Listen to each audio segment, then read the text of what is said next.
10 साल का बालक राधा नाम की महिला के घर के गेट के पास आकर घर की तरफ देखकर फिर से लौट रहा था।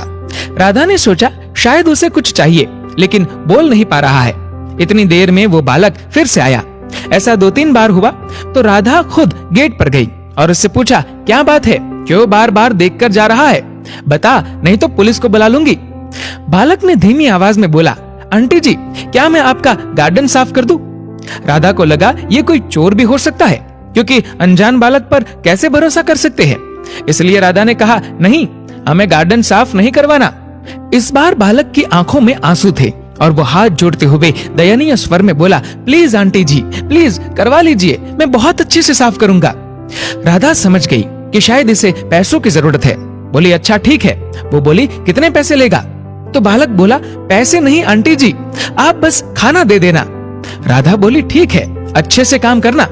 राधा ने मन ही मन सोचा, लगता है बेचारा बहुत भूखा है, पहले खाना दे देती हूँ।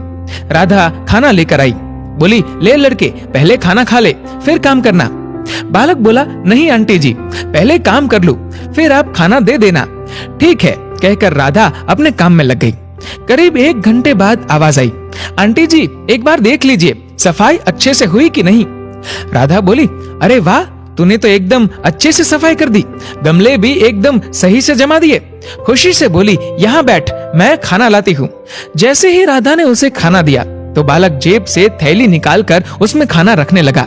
तो राधा बोली, भूखे काम किया है, अब खाना तो यहीं बैठकर खा ले, जरूरत होगी तो और दे दूंगी।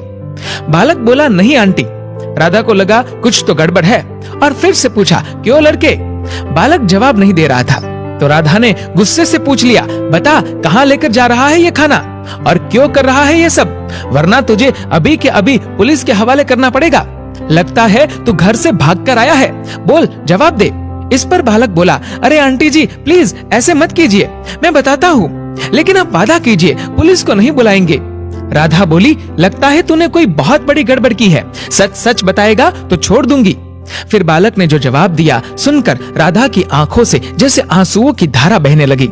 बालक रोते हुए बोला, आंटी मेरी माँ घर पर है, वो बहुत बीमार है, मेरे पिता तो इस दुनिया में नहीं रहे, लेकिन एक छोटी बहन है और सरकारी अस्पताल से माँ के इलाज के लिए दवा तो मिल गई है, पर डॉक्टर साहब ने कहा है कि दवा को खाली पेट नहीं लेना है और घर में अन्न का एक दाना तक नहीं है, इसलिए ये खाना माँ के लिए लेकर जा रहा हूँ। इतना सुनते ही राधा के आंसू रुकने का नाम नहीं ले रहे। राधा ने बालक से माफी मांगी और बालक की निष्ठा और माँ के प्रति प्रेम के लिए उसे 500 रुपए दे दिए। बालक बोला, नहीं आंटी इसकी कोई जरूरत नहीं है। राधा हंसते हुए बोली, ले ले चुपचाप, वरना अब पक्का पुलिस को बुला लूंगी। बालक 500 रुपए और खाना लेकर अपने घर की तरफ भागा।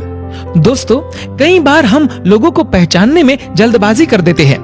आजकल तो माता पिता को आश्रम में रख दिया जाता है, लेकिन यदि इस दुनिया में जन्म लेने वाला हर व्यक्ति इस बालक की तरह हो तो शायद विश्व में कहीं पर भी वृद्धाश्रम की जरूरत ही नहीं रहेगी। दोस्तों, इस वीडियो को लेकर आपकी क्या राय है?